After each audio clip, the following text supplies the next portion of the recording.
For moms, capacity has to do with how much we can carry emotionally, mentally, and physically.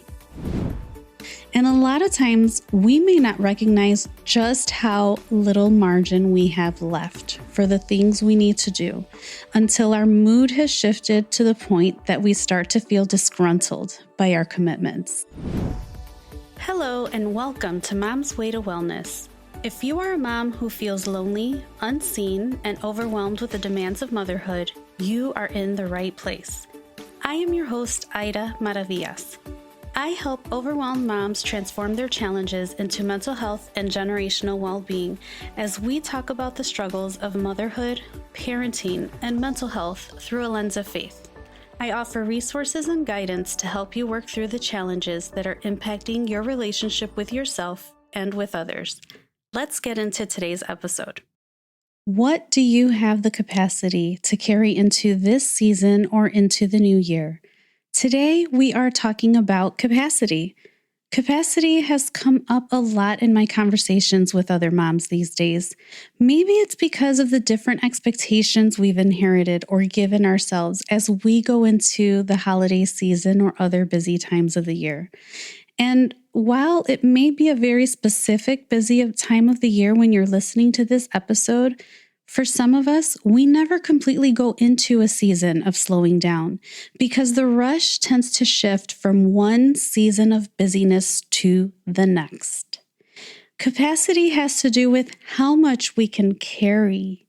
The actual definition, according to dictionary.com, is the ability to receive or contain, or the maximum amount of number that can be received or contained. It can also mean the actual potential or ability to perform, yield, or withstand. For moms, capacity has to do with how much we can carry emotionally, mentally, and physically. I've thought about this in so many different ways throughout the years, reflecting on how it has played out in my own life. It can be hard to recognize when we live in a culture that glorifies hard work, productivity, and showing up in every possible way. And as I speak to moms who feel overwhelmed, I am recognizing a pattern that I have found in myself many times throughout the years. The pressure to make memories, to keep or make new traditions together, to keep up with what we see online, and to meet expectations that may not even be our own. We may be entering into a holiday season or a busy time of year already carrying a lot of heavy weight as we pile on additional responsibilities. It's something overlooked that can lead to feeling overwhelmed, being overextended, or even overcommitted. And a lot of times, we may not recognize just how little margin we have left for the things we need to do until our mood has shifted to the point that we start to feel disgruntled by our commitments, or even disgruntled by our parenting responsibilities.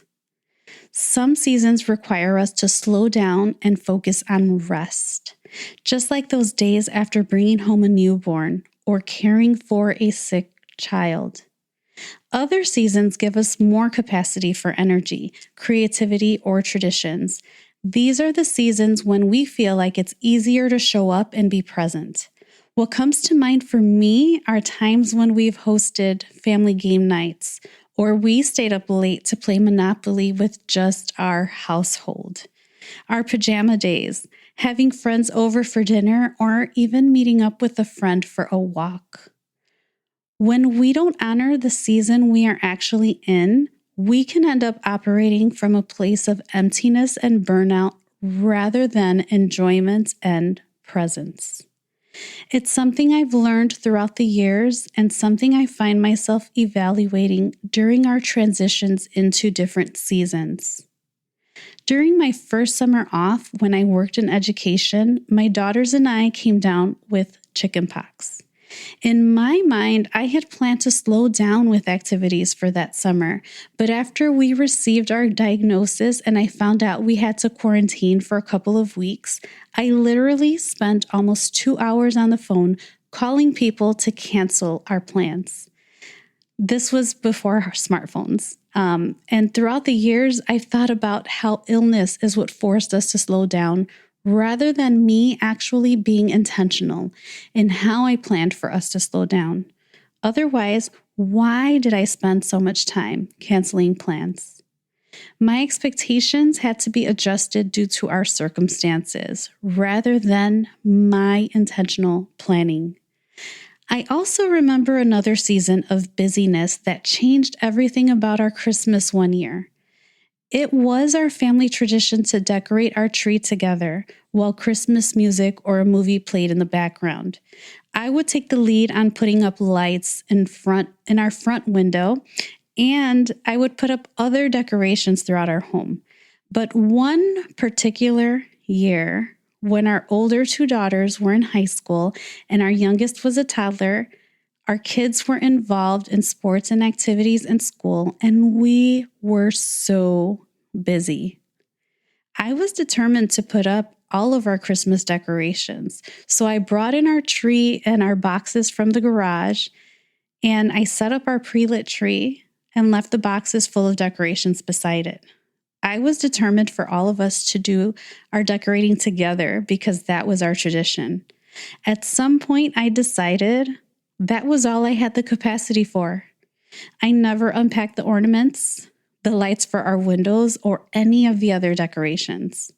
There may have been some sadness or disappointment that year, but life was too full of other things for me to be concerned about home decor, and all I remember now is how I needed to adjust. Both of the experience I'm sharing were from two different times of the year, two different types of busy, and two different capacities. We all have a baseline capacity that grows and adjusts with our life seasons. We get used to packing a diaper bag. We get used to carrying a baby while holding the hand of a toddler. We get used to driving our kids around to their own events that they get invited to, or to their sports practices or play rehearsals that they need to be at. And that capacity becomes our baseline to the rhythms and routines that we carry from day to day. And then things can shift based on the time of year. Seasonal capacity may call for an increase in our commitments, the need to shop for team snacks or white elephant gifts or baking for the holidays. Our capacity shifts based on the season we are in. A lot of times we exceed our capacity because we are functioning out of this pressure that we put ourselves under. And the most important thing that I hope you hear today is that your capacity is not a moral measure.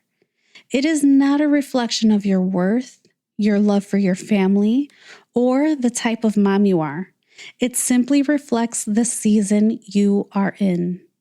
Our capacity will fluctuate with our sleep, stress levels, our mental load, and life transitions. As we adjust, it's important to be realistic about what we can expect from ourselves and from others. When we don't take the time to check in with ourselves, to figure out what our capacity is, we can end up overextending ourselves.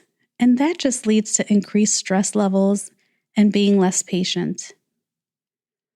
You may find yourself listening to this episode in the middle of a holiday season or in the midst of a busy sports season for your kids.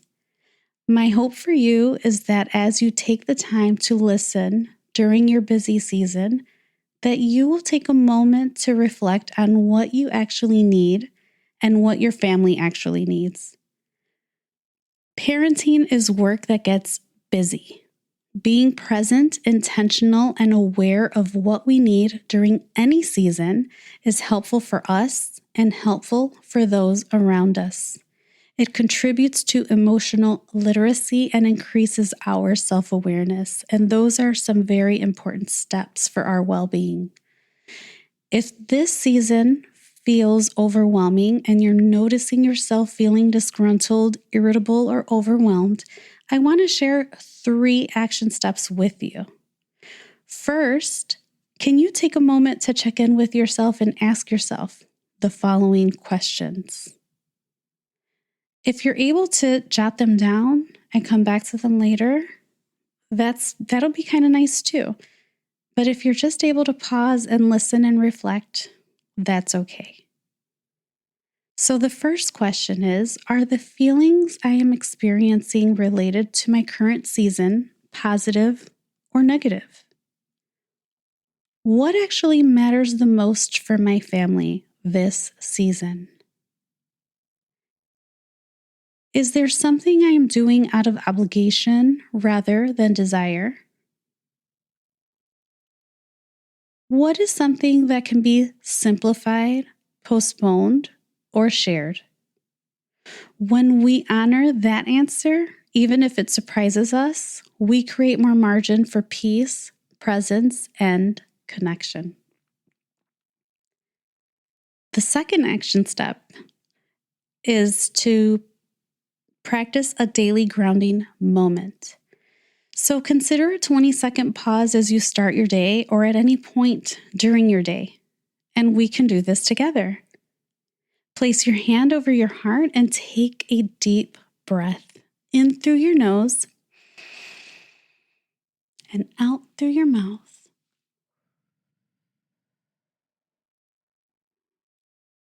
And ask yourself, what do I have the capacity to carry for today?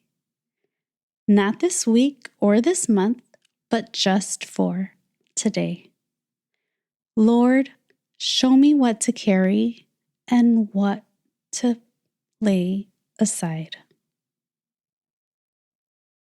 The third action step is to give yourself permission to be flexible. This might mean allowing one tradition to look different this year, choosing something to simplify, or delegating or sharing a responsibility. As we wrap up, I want to remind all of us of something that can be helpful to hear. Our worth is not measured by how much we juggle. Our value isn't tied to how our holiday decorations look, how full our calendar is, or how much we can push ourselves to do. Sometimes the most nurturing thing we can offer our family is a mom who honors her capacity, whatever that looks like in the season we are in. And maybe the deeper question underneath all of this is, what season am I really in right now? And what do I have the capacity to carry into it? Thank you for listening to today's episode. Please subscribe and leave a review. This will help others find the show. If you would like to receive additional resources on motherhood and wellness, you can join my community by subscribing to my email list at idamaravillas.com. Remember, wellness is possible one step at a time.